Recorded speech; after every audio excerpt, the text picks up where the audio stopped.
May I call the attention of Honorable Judge number 10, Mr. Aaron Villanueva.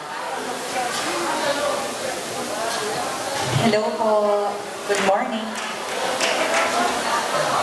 Yes, good morning, candidate Good morning. number 7, and congratulations. Thank you so made much. it on the semi-finalists. Thank you. This is my question, okay? Let me start from one possible hearsay. Well, it depends on you on how you relate on this. Maybe you appreciate this as a code. Rather, as I said, it is hearsay or saying. So, umpisan ko siya sa ganito. Candidate number 7. How am I supposed to love myself and raise my self-esteem when so many bad experiences from my past paralyze me and make me feel terrible? Is it worth going to? Question. What do you think of beauty contestants advocating mental health? Again, please. Okay. As I said, it depends on you on how you relate on this. It is a code for you or saying or hearsay, no? How am I supposed to love myself and raise my self-esteem when so many bad experiences from my past paralyze me and make me feel terrible? Is it worth going to? Now the question, what do you think of beauty contestants advocating mental health? Okay, what do I think? Despite of that circumstances about the saying, what do I think and my stand with beauty queens who advocate mental health? You know what, ladies and gentlemen, let's face the reality that mental health issue is very rampant nowadays. And we as human, we should need also to take care of our mental health. Why? If our mental health is at stake, we can never do anything. We can never go up and we can never strive up. Because mental issue is one common thing that needs to be done and needs to be prepared of. I believe, ladies and gentlemen, that as an individual, what we need to do is to be ourselves, productive, be enjoyed for what has God has given us. The life, the time, and it's most especially the people who surrounds us.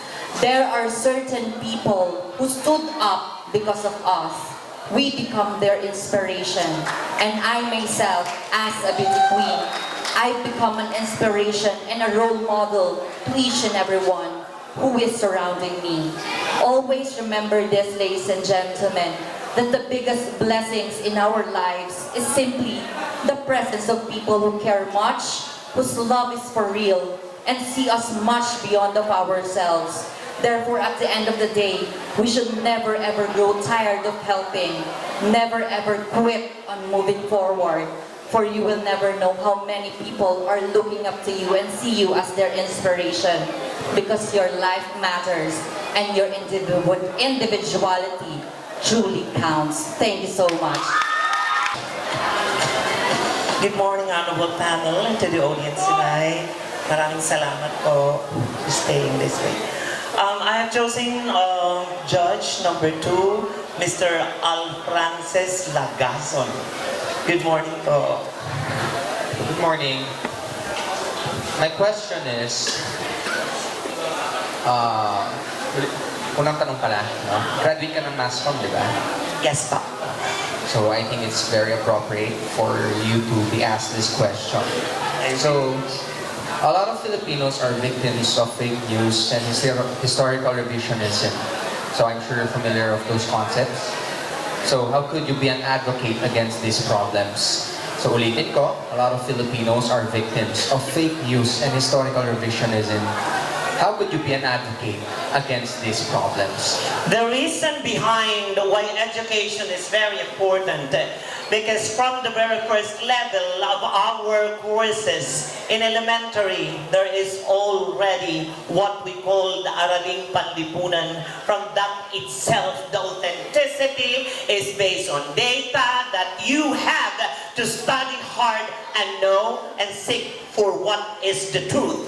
As an advocate for this, how could I be able to uplift so with the fake news and those things? The revision of the history of the Republic of the Philippines has been the biggest and the most sensitive issue during the time of election. What is the best thing to do? Of course, children of the world, you have your own opinion. If you did not study well during your time in elementary, after, and whatever level you have right now, you are vulnerable to believe in things of what you see in the social media, what you hear from many things, because you are weak of the information that you've got. The dissemination of fake news at this very point of time is like a bullet. It's elusive and very fast and very rigid. So it's high time for us, to those who are educated, it is our duty and responsibility, and I, who is standing in front of you tonight, is saying to seek for the truth. You do not have to believe first, but rather know who is the author, where did it came from, because there's no such way to be an idiot today. You have to Google it, you have to find the book, what article, who are the author, and what happened, because we still have the living legends of the history of what happened before. So I should say, what's the importance of this? Our background of cultural history is what our image of today, that you have to be very careful. So the simplest word, every one of us should be responsible. Kapag hindi ka responsable sa iyong pinopost, paniniwalaan ng ilan. Alam ko magkakaiba tayo ng pinaniwalaan during political views, and I don't want to tackle with this. The only thing I'd like to say, whether you're pink or red, anything that happened beyond that, the most important thing is we're making again a landmark of history at this very point of time. So it is for you to be able to study hard. Kasi wala namang hindi magiging mali kung talagang alam mo at nag-aral ka ng mabuti. Ang pag-aaral ng mabuti, dyan mo mapagtitibay kung ano ang katotohanan sa hindi. So I would like to wrap up my answer by saying this. It's not a matter of listening. It's a matter of researching what is true and authentic. Thank you. Hi, hello. I choose Judge number 5, Ms. Gwen Magsino.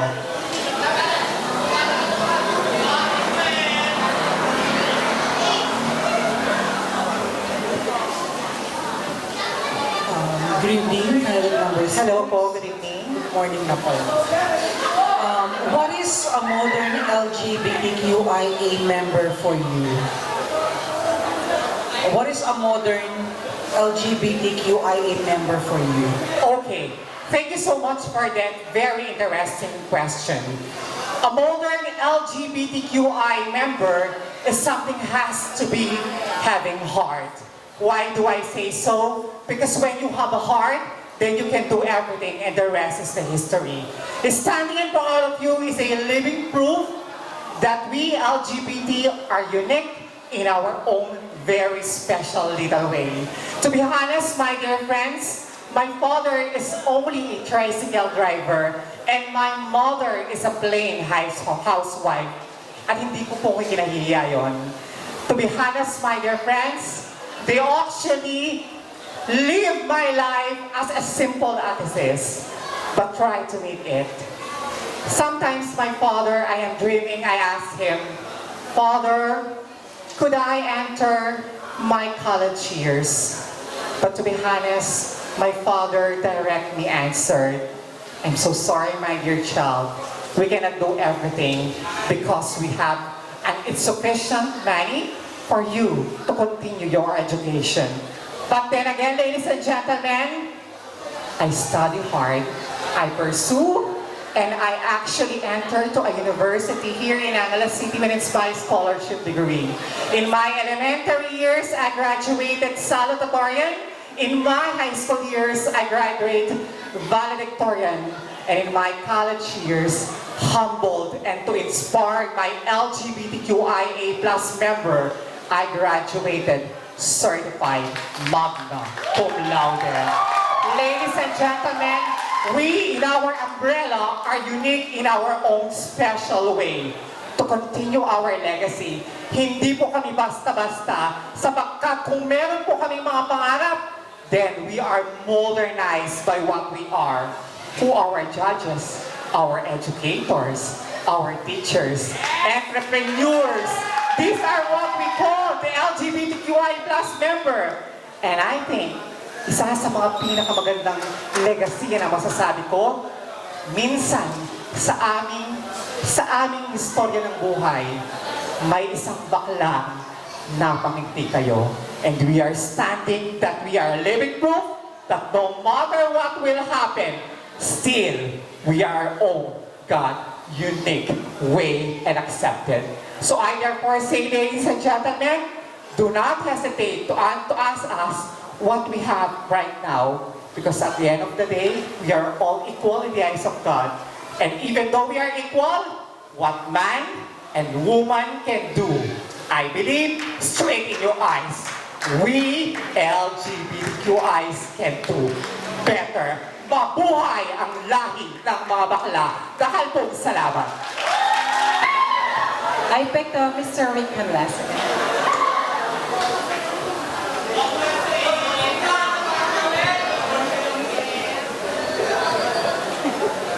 Okay, good morning. Good morning again, sir. All, favorite ako ni Miss Kim. Ako na naman, Miss Kim. So yung question mo will be, if you could only wear one color for the rest of the year, what color would you choose and why? Again, if you could only wear one color for the rest of the year, what color would you choose and why? Thank you for that very nice and interesting question. So, if I were to choose one color for the rest of the year, what would it be and why? Basically, I will choose color red. Why? Because red symbolizes love. And because of that, I want people to realize that even though I am a homosexual, I deserve to be loved. Yes, it is a common notion, and we all know that we, the members of LGBTQIA+ community, are being discriminated in our society. It is something that we should never tolerate. Why? Because discrimination can cause stress. It can cause a lot of problem to someone. Some people might think that they are being isolated and they might lose their self-esteem. And with that, I would like to prove to everyone, to all the people in the world, that I, as a homosexual, wearing color red, I deserve to be loved. Because that is the only one thing that I am longing for in this world. And that is also one thing that I can share to each and every one of you. Thank you so much. I chose judge number 8, Mr. Waymark Vera.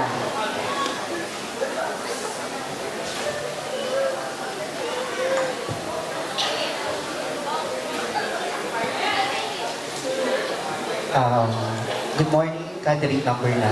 Good morning, Paul. Okay, the question is, should you win the title in this year's pageant, how will you serve as an inspiration to the youth in the aspect of being vocal about the social issues of the current time?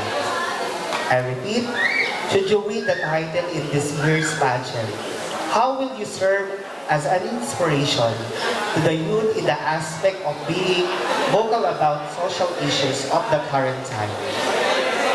Wow. Thank you for that interesting question, sir.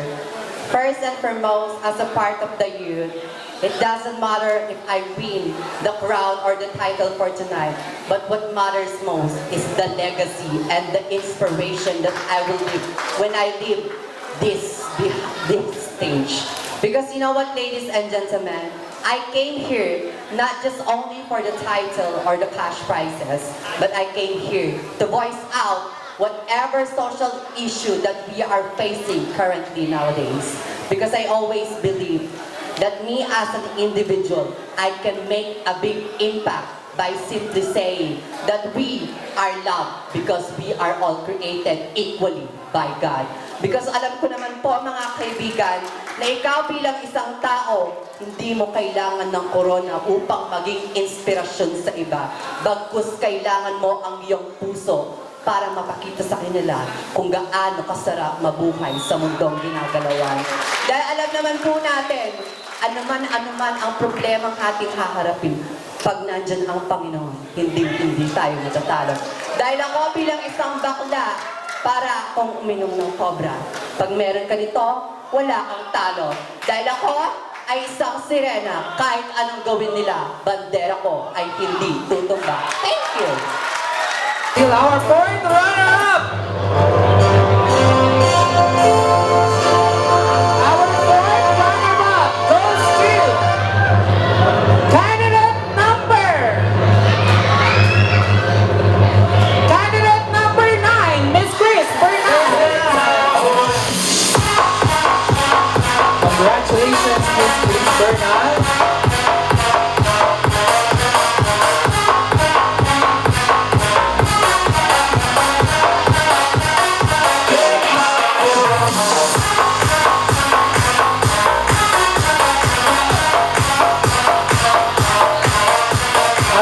Our third runner-up to be awarded by Kagawad Marieta. And of course, our judge, Raymark. Our third runner-up.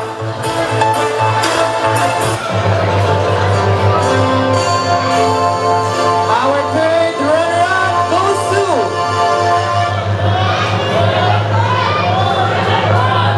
Miss Kim Domingo. Our third runner-up.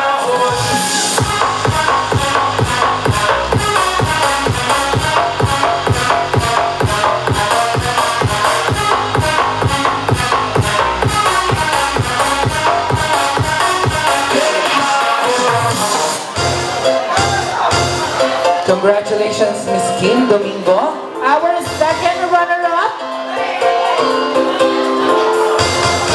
to be awarded by our SK Kagawad, and of course, Kagawad Jesus Lugtu. Jesus Lugtu, ayan. Our second runner-up goes to candidate number. Second runner-up goes to candidate number 7, Miss Andrea Brillantes.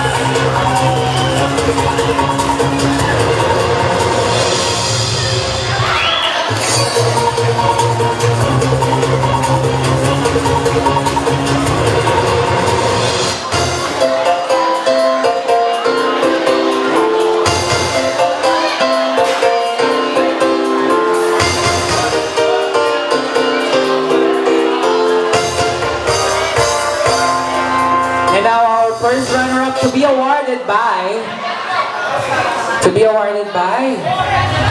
Kagawad Lugtu, and of course our SK Kagawad, and one of our judges. And for our grand winner or Miss Gay Queen Talabasagan 2022 to be awarded by, the presenter will be our judges, our Barangay Council and SK Council, and of course Engineer Arlan. Ayan. Yes, and of course, just like our beauty pageant or Miss Universe, we will be announcing the Miss Gay Queen Dalabastagan 2022. At ang hindi po natawag, automatic na siya ang first runner-up.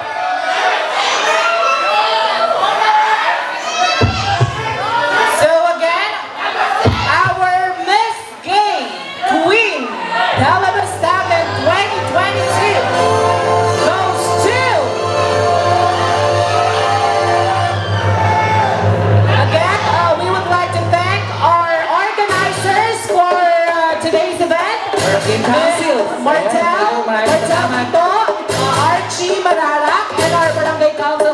right.